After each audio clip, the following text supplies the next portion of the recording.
ஓம் சத்குருவே சரணம். வாத்தியார் மகராஜிக்கு ஜெய்.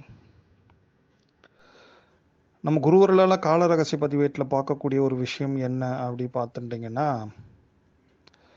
இந்த மனதை அரிக்கக்கூடிய பெரும் பாரச் சுமை தணியும் நாள், அது எந்த நாள், அந்த காலத்தோட ரகசியம் என்ன அப்படின்ற ஒரு விஷயந்தான். அதாவது இந்த ஞாயிற்றுக்கிழமை கூடிய புனர்பூசம், இந்த குரோதி ஆண்டோட வைகாசி மாதம் ஞாயிற்றுக்கிழமை புனர்பூசம் வந்திருக்கு பாருங்களேன், வளர்பிறை திருதியை திதியில். இந்த புனர்பூசம் நட்சத்திரம் ராமபிரானுக்கு உரியது, ஸ்ரீ ராமச்சந்திரமூர்த்திக்கு உரிய ஒரு விஷயம் நமக்கு தெரிஞ்சது. அதனால் கண்டிப்பாக அது ஞாயிற்றுக்கிழமை வரும் வேளையில் காலையில் நிச்சயமாக ஆதித்ய ரதியம்னு சொல்லக்கூடிய விசேஷமான சூரிய துதியை எல்லோருமே சொல்வது ரொம்ப விசேஷம். குறிப்பாக கண் பார்வை இதுக்கெல்லாம் ரொம்ப அனுகிரகம் பண்ண தரக்கூடிய ஒரு விசேஷமான துதி அந்த ஆதித்ய ரதியம். சரி, இந்த புனர்பூசம் பொதுவாகவே விசேஷமான தன்மைகள் நிறைய இருந்தாலும் அது புனருத்தாரணம் அப்படின்ட்டு சொல்லக்கூடிய, அதாவது புதுப்பிக்கிற சக்திகள். இந்த புனர்பூசத்துக்கு புது ஒரு விஷயத்தை புத்துணர்ச்சி புதுப்பிக்கிறது மீன்ஸ் எப்படி சொல்றதுன்னா, நம்ம இப்போ ரொட்டீனாக ஒரு லைஃப்ல இருக்கிறோம், ரொட்டீனாக வாழ்ந்துட்டே இருக்கோம், நிறைய கர்ம வினைகள் சேர்ந்துட்டே இருக்கும். இந்த கர்ம வினைகள் நம்ம என்னதான் நித்தியப்படி தான தர்மங்கள் சின்ன சின்ன கைங்கரியங்கள் பண்ணிட்டு இருந்தாலும் நம்மளோட கர்மா பார்த்தாச்சுன்னா அதையும் ஓவர்டேக் பண்ணி தான் கொஞ்சம் அதிகப்படியாக இருக்கும். ஏதோ தெரிஞ்சும் தெரியாமலோ வந்துட்டே இருக்கும் வச்சுங்களேன். அது என்ன பண்ணணும் அப்படி பார்த்துட்டிங்கன்னா, நம்மளை அறியாமலே ஒரு சோர்வை ஏற்படுத்தி தரும். அது மனசோர்வாக இருக்கலாம், இல்லைன்னா நிறைய வேதனைகள், பிரச்சனைகள், இல்லை நோய்கள், சம்திங் ஏதோ ஒன்று. கர்ம வினை தான் இது எல்லாத்துக்கும் காரணம்ன்றது நமக்கு தெரியும். இந்த புனர்பூசம் பொதுவாகவே புத்துணர்ச்சி தரக்கூடிய ஒரு விசேஷமான நட்சத்திரம், புதுப்பிக்கிற நட்சத்திரம் அப்படின்ட்டு நம்ம சொல்றோம் இல்லையா. அது எப்படி பார்த்துட்டிங்கன்னா, இந்த ஸ்ரீ ராமச்சந்திர மூர்த்தியே உருவாக்கிய தீர்த்தங்கள் எங்கெல்லாம் இருக்குன்ட்டு பார்த்துங்க. அந்த ராமேஸ்வரம், கோடிக்கரை, அப்புறம் ராமச்சந்திரமூர்த்தி அந்த ராமரோட பேராலே இருக்கக்கூடிய தீர்த்தங்கள் கூட பாருங்க. ஈவன் நீங்க நம்ம சென்னைக்கு அருகாமையில் இருந்தால் அந்த ராமகிரி தீர்த்தம், ஏன்னா அது பேரே ராமகிரி தீர்த்தம், ராமகிரி கோயில் அந்த பக்கம் தான் சொல்லுவாங்க. நந்திவாய் தீர்த்தம்ன்ட்டு ஒன்று கூட இருக்கும் பாருங்களேன். ஸோ இதுலலாம் என்ன விஷயம் அப்படி பார்த்துட்டிங்கன்னா, இந்த மாதிரி புனர்பூசம் குறிப்பாக அதுவும் வாத்தியார் சொன்ன காலம் பார்த்துட்டிங்கன்னா ஞாயிற்றுக்கிழமை தான் சொல்லியிருக்காரு. நம்மளுக்கும் விடுமுறை, ஏன்னா விடுமுறை இருந்தால் தான் வெளியில் போகிறதுக்கான வாய்ப்புகள் நிறைய பேர் கிடைக்கும் இருங்களேன். ஸோ அந்த காலங்களில் நம்ம போய் இந்த மாதிரியான புனிதமான தீர்த்தங்களில் நீராடுவதாலையும், ப்ளஸ் பிரண்டை சேர்ந்த, பிரண்டை துவையிலோ ஏதோ சம்திங் இருக்கலாம், பிரண்டை சேர்ந்த உணவு நாம் தானம் கொடுக்கறதுனால என்னென்னா அந்த தீர்த்த நீராடல் பலன்கள் ரொம்ப விசேஷமாக அதிகரிக்கும்.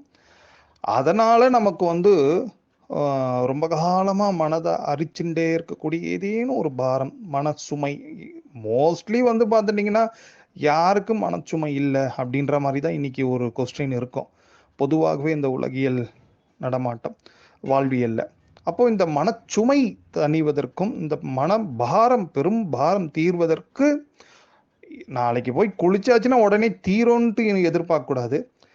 நமக்கு ஏதோ கொஞ்சமாவது 100ல் ஒரு 20%, 25% கர்மா தொலைஞ்சி நம்ம மனசுக்கு ஒரு அமைதி கிடைச்சா அது ஒரு சந்தோஷம் தானே. ஸோ அதை பார்த்துங்க. அதில் கூடுதலாக நாளைக்கு இன்னும் சில கால அம்சங்களில் நம்ம அது என்ன பார்த்துட்டோம்னா, திருதியை இருக்குங்க. இந்த திருதியையும் விசேஷமான ஜென்மாந்திர புள்ளின்ற ஒரு புள்ளி ஒன்று உண்டு. அது ஒவ்வொரு வாட்டியும் வரக்கூடிய இந்த மாதாந்திர திருதியில் ஒவ்வொரு மனிதனுமே அந்த ஜென்மாந்திர புள்ளியை போய் பார்த்துட்டு வர மாதிரி ஒரு விசேஷமான விஷயமும் ஒன்று உண்டுன்ட்டு வாத்தியார் சொல்லுவார். அதனால தான் ஆன்மபூர்வம் போய் வருவாங்களாம். ஸோ நம்ம போய் வருவாங்க மீன்ஸ் நாளைக்கு தீர்த்த நீராடலாம் போய் வரலாம். இந்த ஜென்மாந்திர புள்ளிக்கிட்டலாம் எப்படியா போகிறதுன்னு யோசிக்கும் போது அந்த சூட்சும சரீரம் அது போயிட்டு வரும் அப்படின்ற மாதிரி ஒரு விஷயத்தையும் வாத்தியார் குறிப்பிடுவார்.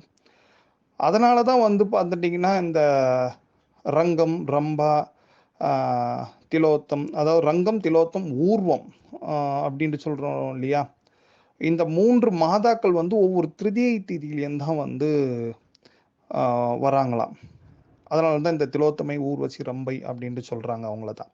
அதனால தான் ரங்கம், திலோத்தம், ஊர்வன்ற வராங்களா. அதில் குறிப்பாக பார்த்துட்டிங்கன்னா நாளைக்கு வர ரம்பை சொல்கிறச்சே ரம்பா திருதியை தான் நாளைக்கு. நம்ம நிறைய பேருக்கு என்ன நினைப்போம்னா, இந்த திலோத்தமை, ஊர்வசி, ரம்பைனா ஏதோ தேவதாசிகள், ஒரு பெரிய அழகு பதுமைகள் அப்படின்ட்டு மட்டும் தான் நினைக்கிறோம். பட் ஆனா அவங்களுக்கு நிறைய அவங்களோட சூட்சும விஷயங்கள் எல்லாம் நிறைய வந்து இருக்கு. தேவர்களோட ஒரு விஷயங்கள், அந்த தேவதைகளோட விஷயங்கள் எல்லாம் வந்து நீங்க அந்த 95 ஜூன் பார்த்துட்டீங்கன்னா உங்களுக்கு தெரியும். அவங்கள இறைவன்கிட்டயே எப்பேற்பட்ட ஆசீர்வாதம் வாங்க பெற்றவங்க அவங்கெல்லாம் அப்படின்றது. அத நீங்க அங்க பார்த்துங்க. நம்ம இந்த நம்மளோட ஜென்மாந்திர கர்மாக்கள் தொலைவதற்கும், நம்ம மனபாரம் தீர்வதற்கும் தான் இந்த விஷயம் இப்ப நம்ம பார்த்துட்டு இருக்கோம் இல்லையா? ஸோ அதனால திருதியை திதியிலயும் ஒவ்வொருவரும் வந்து அந்த ஜென்ம புள்ளிக்கு ஆன்மபூர்வம் போய் வரோம் வச்சுங்களேன். ஸோ அப்பவும் நமக்கு இந்த திருதியை திதியே நமக்கு ஒரு விசேஷமான சக்தியை கொடுக்குது. அதாவது திருதியிலையும் பொதுவாக நீராடக்கூடியவங்களுக்கு இந்த மாதிரியான ஒரு விசேஷமான அந்த ஜென்மாந்திர கர்மாக்கள் ஓரளவுக்கு ரெடியூஸ். ஏன்னா ஒரு ஜென்மாந்திர புள்ளிக்கு போறோம்னா என்ன பண்ணுவோம்? அது இப்போ மோஸ்ட்லி சேர்ந்துட்டு தான் இருக்கும். வேற என்ன பண்றது? நம்ம ஒவ்வொரு காரியம் பண்றோம்னா, அதுல ஏதேனும் ஒரு சிறு சிறு தவறுகள், பேச்சுல ஏற்படக்கூடியது செயல்கள், அதெல்லாம் வந்து சேர்ந்திருக்கு வச்சுங்களேன். அது நீங்குவதற்கு, அது தூய்மையாவதற்கும் திருதியை திதியும் வந்து ஒரு ஹெல்ப் பண்ணுது. பிளஸ் நட்சத்திரம் பார்த்தாச்சுனாலும் உங்களுக்கு வந்து விசேஷமா வந்து புதுப்பிக்க சக்தி உடைய புனர்பூசமா இருக்கு. அது கூடுதலா ஞாயிற்றுக்கிழமை சேர்ந்திருக்கு. இப்படி எல்லா காலமும் சேர்ந்த ஒரு விஷயத்த வந்து ஒரு கால அம்சமா நாளைக்கு இருப்பதனால, இந்த மாரி தீர்த்த நீராடல் பண்ணி, நம்மளோட கர்மாக்கள் குறைஞ்சதுன்னா, நம்ம மனபாரம் உடனடியாக குருவருளால தீர்ந்திடும். ஓம்